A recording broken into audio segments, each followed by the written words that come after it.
Hello viewers, welcome to Darsha's World. நம்ம இன்னைக்கு என்ன வீடியோ பார்க்க போறோம் அப்படினு பாத்தீங்கன்னா சூப்பரான chicken gravy எப்படி வைக்கிறதுன்னு தான் பார்க்க போறோம். வாங்க வீடியோக்குள்ள போகலாம்.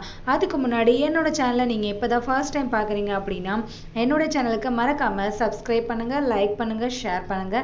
பக்கத்துல இருக்கிற bell பட்டனை கிளிக் பண்ணிட்டு all கொடுத்துக்கோங்க. அப்பதான் நான் போடுற வீடியோஸ் எல்லாமே இமிடியேட்டா உங்களுக்கு நோட்டிஃபிகேஷன்ல வரும். வாங்க எப்படி பண்ணலாம்ன்றதை பார்க்கலாம். சூப்பரான chicken gravy தாங்க நம்ம இன்னைக்கு பண்ண போறோம். அதுக்கு நான் ஸ்டவ் ஆன் பண்ணிட்டு அடுப்புல இந்த மாதிரி ஒரு கடாய் வச்சிருக்கேன். கடாயில வந்து ஒரு 4 டேபிள் ஸ்பூன் வந்து எண்ணெய் ஆட் பண்ணிக்கிட்டேன். எண்ணெய் காயட்டும். காஞ்ச உடனே இதுல ஸ்பைசஸ் எல்லாம் சேர்க்க போறோம். கிராம்பு, பட்டை, பிரியாணி இலை இந்த மாதிரி எல்லாமே ஆட் பண்ணலாம். எண்ணெய் வந்து இப்போ காஞ்சிச்சு. இதில் வந்து நான் கொஞ்சம் சோம்பு, பிரியாணி இலை, 3 கிராம்பு, அப்புறம் பட்டை இதெல்லாம் ஆட் பண்ணியிருக்கேன். இது நல்லா பொரியட்டும். பொரிஞ்சதுக்கு அப்புறம் இதில் நான் 2 பச்சை மிளகாய் கீறி வச்சுருக்கேன். அதையும் நான் வந்து இதில் ஆட் பண்ணிக்க போகிறேன். பச்சை மிளகாய் வந்து நல்ல ஒரு ஃப்ளேவர் கொடுக்கும் குழம்புக்கு. நீங்கள் எப்போதும் சிக்கன் குழம்பு வைக்கும்போது மறக்காமல் பச்சை மிளகாய் ஆட் பண்ணுங்கள். மிளகாப்பொடி சேர்க்கறதோட பச்சை மிளகாய் ஆட் பண்ணும்போது ஒரு தனி ஸ்பெஷலான டேஸ்ட் வந்து நமக்கு கிடைக்கும். பச்சை மிளகாய் நல்லா எண்ணெயில் வதங்கினதுக்கப்புறம் ஒரு 3 வெங்காயத்தை மீடியம் சைஸில் கட் பண்ணி எடுத்து வச்சுருக்கேன். இதையும் நான் வந்து எண்ணெயில் ஆட் பண்ணிக்க போகிறோம். வெங்காயம் நல்லா பொன்னிறமாக வதங்குற வரைக்கும் நம்ம இந்த வெங்காயத்தை வதக்கணும். அதாவது கண்ணாடி போல் மாறணும். அந்த அளவுக்கு நம்ம வந்து வெங்காயத்தை வதக்கணும். எந்த அளவுக்கு நம்ம வெங்காயத்தை வந்து நல்லா எண்ணெயில் வதக்குறோமோ அந்த அளவுக்கு நமக்கு சிக்கன் கிரேவி வந்து ரொம்பவே டேஸ்ட்டாக கிடைக்கும். அதனால நல்லாவே கோல்டன் ப்ரௌன் கலர் வர அளவுக்கு நம்ம வதக்கிக்கணும். இப்போ பார்த்தீங்கன்னா ஓரளவுக்கு வெங்காயம் வதங்க ஆரம்பிச்சிருச்சு. இதில் கொஞ்சோண்டு உப்பு ஆட் பண்ணிக்கிறேன். உப்பு ஆட் பண்ணிங்க அப்படின்னா வெங்காயம் சீக்கிரமாகவே வதங்கும். அதுக்காக லைட்டாக உப்பு ஆட் பண்ணிக்கிட்டேன். இப்போ பார்த்தீங்க அப்படின்னா வெங்காயம் நல்லா கோல்டன் ப்ரௌன் கலருக்கு வந்திருக்கு. இந்த ஸ்டேஜில் 1 ஸ்பூன் இஞ்சி பூண்டு பேஸ்ட் வந்து நான் சேர்த்துக்கிறேன். இஞ்சி பூண்டு பேஸ்ட்டு ரொம்பவே சூப்பரான ஃப்ளேவர் கொடுக்கும். அதனால் இஞ்சி பூண்டு பச்சை வாசனை போகிற அளவுக்கு நம்ம வந்து வதக்கிக்கணும். நல்லா இஞ்சி பூண்டோட பச்சை வாசனை போனதுக்கு அப்புறம் நம்ம நெக்ஸ்ட் வந்து இதில் தக்காளி தான் ஆட் பண்ண போகிறோம். நான் வந்து ஒரு 3 மீடியம் சைஸ் தக்காளியை குட்டி குட்டியாக நறுக்கி வச்சுருக்கேன். அந்த தக்காளியை தான் நான் இதில் வந்து ஆட் பண்ணிக்க போகிறேன். தக்காளியை ஆட் பண்ணிட்டேன். தக்காளி நல்லா குழஞ்சி அந்த வெங்காயத்தோட ஒரு கிரேவி மாதிரி வெந்து வர அளவுக்கு நம்ம தக்காளியை நல்லா வதக்கிக்கணும். வெங்காயத்தையும் தக்காளியும் நம்ம எவ்வளோக்கு வதக்குறோமோ அந்த அளவுக்கு நமக்கு கிரேவி வந்து ரொம்பவே டேஸ்டாக இருக்கும். நல்லா பார்த்தீங்கன்னா அந்த எண்ணெய்லாம் பிரிஞ்சு வர அளவுக்கு நான் வந்து வதக்கியிருக்கேன். வெங்காயமும் தக்காளியும் நல்லா கிரேவி மாதிரி ஆயிடுச்சு. இந்த ஸ்டேஜில் வந்து நம்ம வந்து இப்போ ஆட் பண்ண போகிறோம்.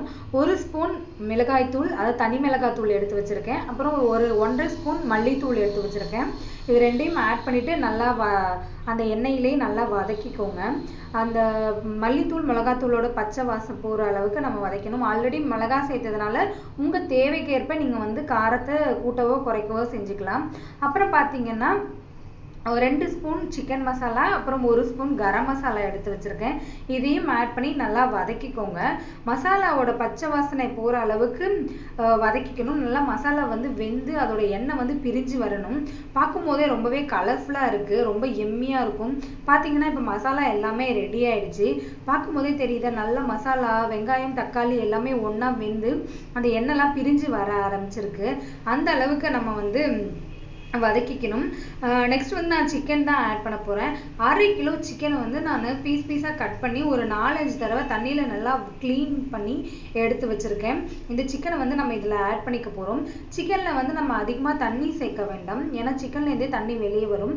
அதனால் ஃபஸ்ட்டு ஒரு 5 மினிட்ஸ்க்கு மசாலாலே போட்டு நல்லா மிக்ஸ் பண்ணுவோங்க. மசாலா வந்து சிக்கனுக்குள்ளே நல்லா இறங்கிடும். அதுக்கப்புறம் நம்ம தண்ணி ஆட் பண்ணிக்கலாம். எந்த தண்ணியை ஆட் பண்ணாமல் அந்த மசாலாவில் இருக்கிற எண்ணெயிலே நம்ம கொஞ்ச நேரம் அதை வதக்கிட்டு இருந்தோம்னா இன்னுமே நமக்கு நல்ல டேஸ்ட் கிடைக்கும். பார்க்கும் போதே தெரியும் ரொம்பவே கலர்ஃபுல்லாக சூப்பராக இருக்குது.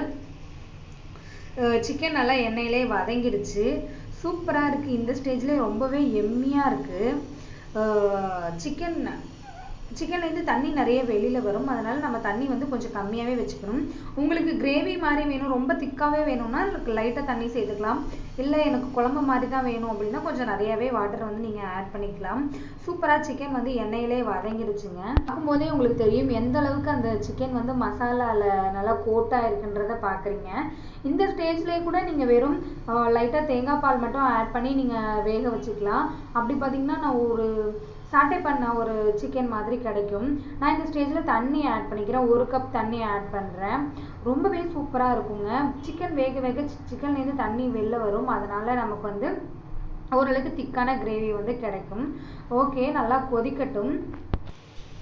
ரொம்பவே சூப்பரான சிக்கன் வந்து ரெடி ஆகிட்டு இருக்கு.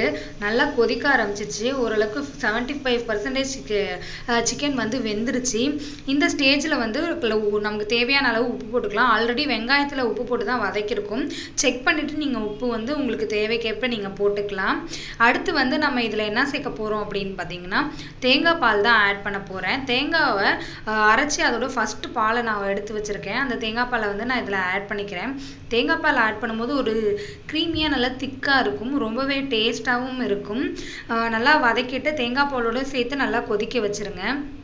ரொம்பவே டேஸ்டான சிக்கன் கிரேவி வந்து நமக்கு கிடைக்கும். பார்க்கும்போதே தெரியுது ரொம்ப டேஸ்ட்டாக இருக்கும்.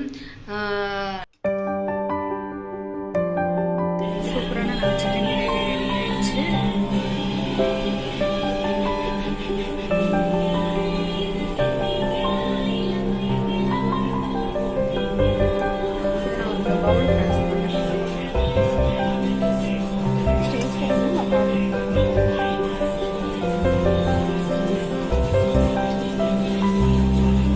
நம்மளோட சிக்கன் வந்து ஆல்மோஸ்ட் ரெடி ஆயிடுச்சு.